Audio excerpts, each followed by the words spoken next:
Nous sommes non loin du solstice d'hiver et comme vous le voyez, les jours raccourcissent, ce qui fait que je vous tourne cette vidéo de nuit, donc désolé pour l'image. J'ai quand même l'impression que c'est pas trop dégueulasse, mais enfin voilà. Obligé donc de tourner de nuit puisque le soleil prend ses quartiers aux alentours de 16h15. Bref, aujourd'hui les amis, j'ai envie de vous parler de Noël. Voilà. Noël qui s'est complètement transformé assez récemment, si vous regardez bien, suite aux Lumières et à la déchristianisation de la société. Noël qui est devenu une espèce d'immense rituel gnostique. Pourquoi je vous dis que Noël est devenu une espèce d'immense rituel gnostique ? En tant que professionnel de la santé mentale, je peux vous dire, et si jamais c'est aussi votre cas, je serais ravi, chers confrères, de vous lire dans les commentaires si vous confirmez ou que vous infirmez, en tout cas pour vous, ce que je vais vous dire.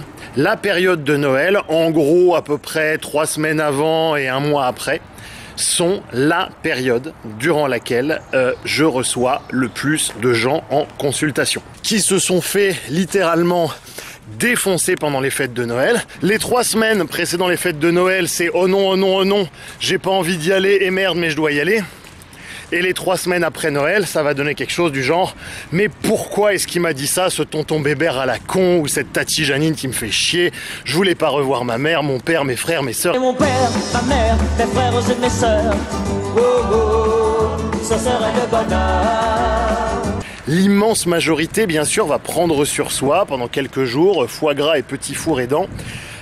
Mais malheureusement, ça ne suffira la plupart du temps pas à compenser cette espèce de désastre intérieur, cette violence, puisque il y a énormément, des centaines, des milliers, des dizaines de milliers de gens qui témoignent de la violence que constitue donc ce rituel de fin d'année. Et pour autant, malgré une conscience relativement claire du coût gigantesque, en termes émotionnels j'en dis, de ce type de pratique, eh bien, elle perdure puisque nous avons été conditionnés depuis très très très jeunes. Vous n'avez qu'à voir l'importance et l'impact du marketing qu'on fait subir aux enfants sur ce sujet, à adorer et à célébrer Noël.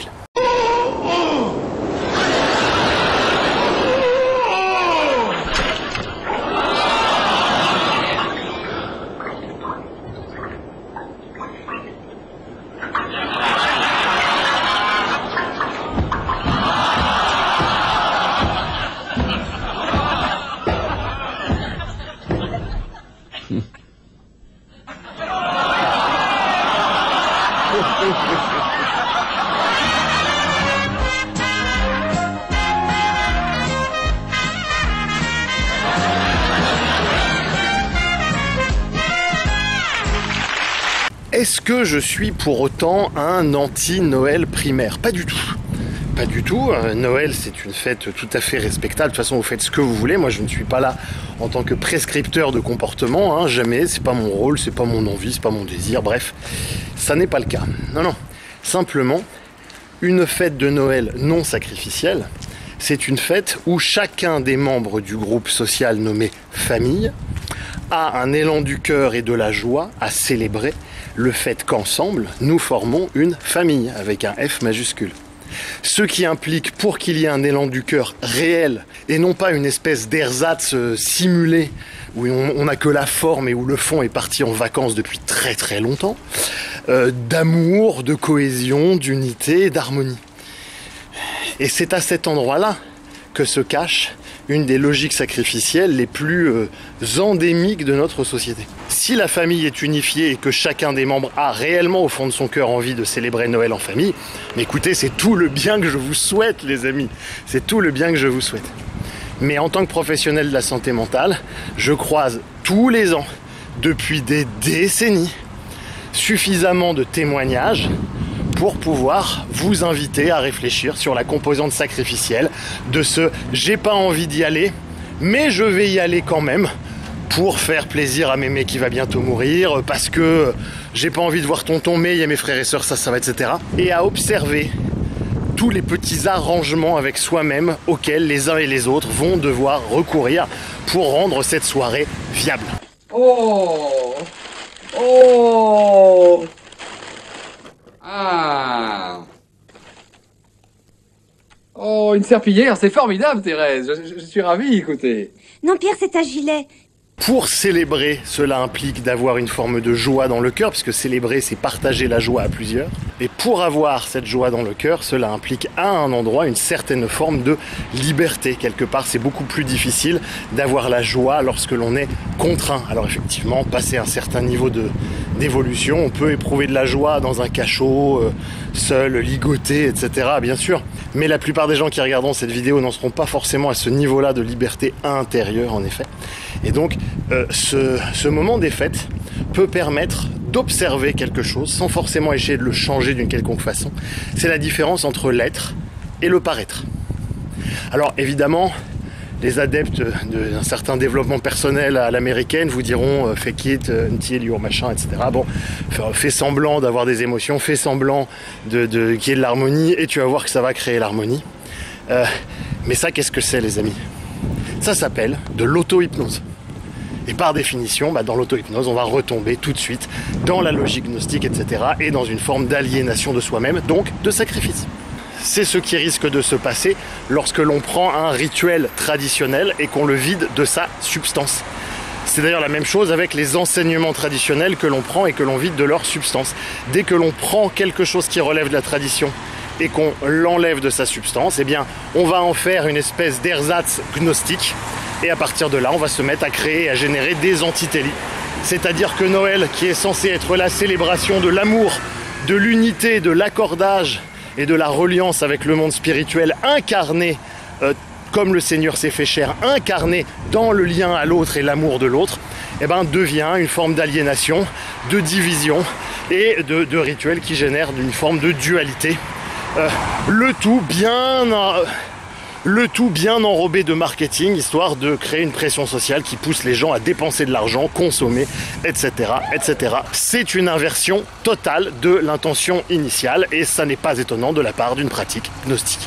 Et malgré les années, depuis des décennies que j'étudie tout cela, je m'étonne encore et toujours de voir à quel point énormément de gens se laissent avoir par ces rituels inversés, malgré le fait qu'ils en vomissent parfois. D'ailleurs, pour la petite anecdote, c'est exactement la même chose avec le sacrement du mariage. Quand il est passé justement du mariage devant Dieu au mariage devant le maire, on a légèrement perdu sur le plan de la transcendance. Et cela a abouti justement à la situation que l'on connaît, c'est-à-dire à une difficulté, voire à une quasi-incapacité d'aimer quelqu'un d'autre que soi.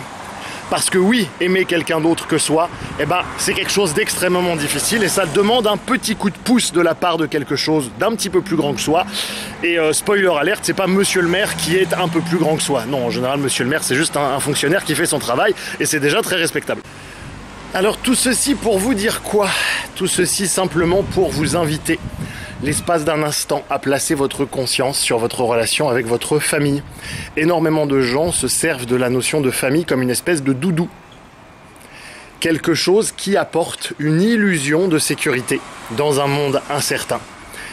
Et pour se faire le cadeau de cette illusion de sécurité, ils sont parfois prêts à tomber dans une espèce de transe qui va littéralement les couper du réel, ou en tout cas de certains pans du réel, et de la violence exercée au sein de leur famille, qu'elle soit physique, bien sûr, mais aussi psychique, d'où justement la hausse des consultations avant et après les fêtes de Noël. Voilà, donc si jamais c'est votre cas, c'est une invitation, si vous souhaitez faire un peu d'hypnomachie, à aller vérifier que vous n'êtes pas tombé dans ce travers. C'est une période au sein de laquelle les pulsions régressives sont fortement réactivées par le marketing d'abord, par la socioculture ensuite, et par une espèce de pression sociale extrêmement diffuse, mais qui peut éventuellement faire vaciller une certaine forme de présence intérieure si nous n'y sommes pas vigilants. Et notamment parce que certaines personnes peuvent idéaliser la famille pour ne pas vivre une certaine forme de détresse intérieure, ce qui est déjà une forme de mensonge à soi-même. Et puis si vous avez la chance de vivre dans une famille harmonieuse, dans une famille où règne l'amour, dans une famille qui vous donne spontanément envie de célébrer avec autrui et où vous voyez bien que les choses sont réciproques, je vous souhaite simplement un joyeux Noël. Salut Internet.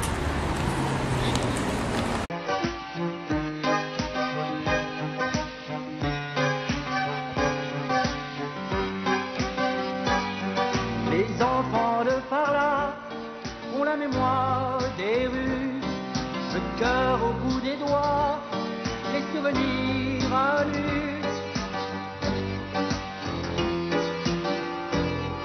Ils ont pour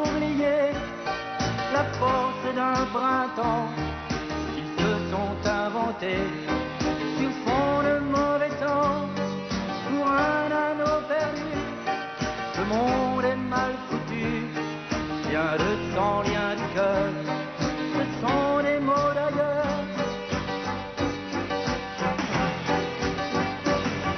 Les enfants de par là, tapent dans du bois qu'on fait et regardent la